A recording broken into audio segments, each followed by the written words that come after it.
ভিক্ষাবৃত্তির অন্ধকার জগৎ, মানে ভিক্ষাবৃত্তির অন্ধকার জগৎ। আমাদের চারিপাশে অলিতে গলিতে অনেক ভিক্ষুক দেখা যায়, যারা কেউ পঙ্গু সেজে, কেউ অনেক রকমের অসহায় সুযোগ নিয়ে তারা ভিক্ষা করে। আজ তোমাদের সামনে দেখাবো এমন কিছু ভিক্ষুক যারা নিজেকে অসহায় প্রমাণ করে ভিক্ষা করে। রাজধানী ঢাকাসহ বড় শহরগুলোর রাস্তায় অলিতে গলিতে খুবই পরিচিত দৃশ্য এগুলো। এই মানুষগুলোর অসহায়ত্ব হয়তো আপনাকে প্রভাবিত করে অর্থ সাহায্য দিতে, কিন্তু আপনি কি জানেন এদের আপাত অসহায়ত্ব আর পঙ্গুত্বের আড়ালে রয়েছে শারীরিক সক্ষমতা? ভিক্ষাবৃত্তি তাদের জন্য রমরমা ব্যবসা। ভিক্ষাবৃত্তিকে কেন্দ্র করে সক্রিয় রয়েছে বহু সিন্ডিকেট। হয়তো বলবেন, এই শিশুটি তো সত্যি সত্যি বিকলাঙ্গ, তাহলে একে ভিক্ষা দিতে সমস্যা কোথায়? আসলে আপাত দৃষ্টিতে এ ধরনের মানুষকে ভিক্ষা দেয়াতে সমস্যা নেই, কিন্তু দিনের পর দিন এ ধরনের মানুষকে ভিক্ষা দেওয়ার মাধ্যমে তৈরি হয়েছে সমস্যাপূর্ণ একটি সিস্টেম। যত অর্থই উপার্জন হোক না কেন, চিরটা কাল তারা ভিক্ষুকই রয়ে যায়।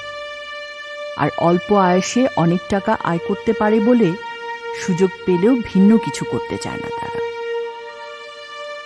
বাংলাদেশ সরকারের সমাজসেবা অধিদপ্তরের ভিক্ষাবৃত্তিতে নিয়োজিত জনগোষ্ঠীর পুনর্বাসন ও বিকল্প কর্মসংস্থান নামক একটি প্রকল্পের আওতায় 2009-2010 অর্থবছরে 2000 ভিক্ষুককে রিক্সা, ভ্যান ইত্যাদি পুনর্বাসন সামগ্রী দেয়া হয়।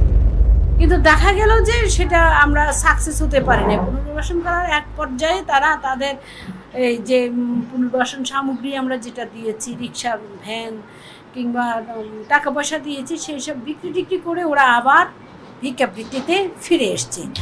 শুধু তাই নয়, ভিক্ষাবৃত্তিকে কেন্দ্র করে সংঘটিত হচ্ছে মারাত্মক নানা অপরাধ, যা শুনলে আপনার গা শিউরে উঠবে। গোয়েন্দা পুলিশের সূত্রমতে শিশুদের দিয়ে ভিক্ষাবৃত্তি করিয়ে অর্থ উপার্জনের সাথে জড়িত রয়েছে কিছু সন্ত্রাসী চক্র, যারা হাসপাতাল থেকে নবজাতকদের চুরি করে বা শিশুদের অপহরণ করে আনে, এরপর তাদের শারীরিকভাবে পঙ্গু বা অক্ষম বানিয়ে দেয়। কাউকে কাউকে হাড়িতে শুইয়ে রাখে, ফলে শিশুটি স্বাভাবিকভাবে বেড়ে উঠতে পারে না, মেরুদণ্ড বাঁকা হয়ে যায়। কারো কারো চোখ উপড়ে দেয়া হয় বা হাত পা কেটে ফেলা হয়। পরিণামে তারা প্রতিবন্ধিত্ব বরণ করে পরিণত হয় ভিক্ষা বাণিজ্যের উপকরণে। তাই ভিক্ষা না দিলে এই প্রতিবন্ধী মানুষেরা কিভাবে বাঁচবে, এভাবে না ভেবে ভাবা দরকার আসলে এদের ভিক্ষা দেই বলেই এই নিরীহ মানুষগুলোকে বরণ করতে হচ্ছে ভয়ানক পরিণতি। আর যাকে ভিক্ষা দিচ্ছেন সে এই টাকা দিয়ে কি করে সেটা দেখাও কিন্তু আপনার দায়িত্ব, কারণ ভিক্ষার অর্থে মাদক সেবন করে এমন মানুষ আছে অজস্র। ভিক্ষা চাইতে আসা এক লোককে নবীজি সাল্লাল্লাহু আলাইহি ওয়াসাল্লাম তার ঘরে থাকা জিনিসপত্র আনতে বললেন। লোকটি একটি কম্বল আর পানি পান পাত্র নিয়ে এলে নবীজি সাল্লাল্লাহু আলাইহি ওয়াসাল্লাম সেগুলো বিক্রি করে কুঠার কিনতে বললেন। লোকটি কুঠার নিয়ে এলে নবীজি সাল্লাল্লাহু আলাইহি ওয়াসাল্লাম নিজ হাতে সেটাতে হাতল লাগিয়ে বললেন, যাও কাঠ কেটে বিক্রি করো। লোকটি তাই করল। কিছুদিন পর যখন নবীজি সাল্লাল্লাহু আলাইহি ওয়াসাল্লামের কাছে আসলো, তখন তার উপার্জন 10 দিরহাম।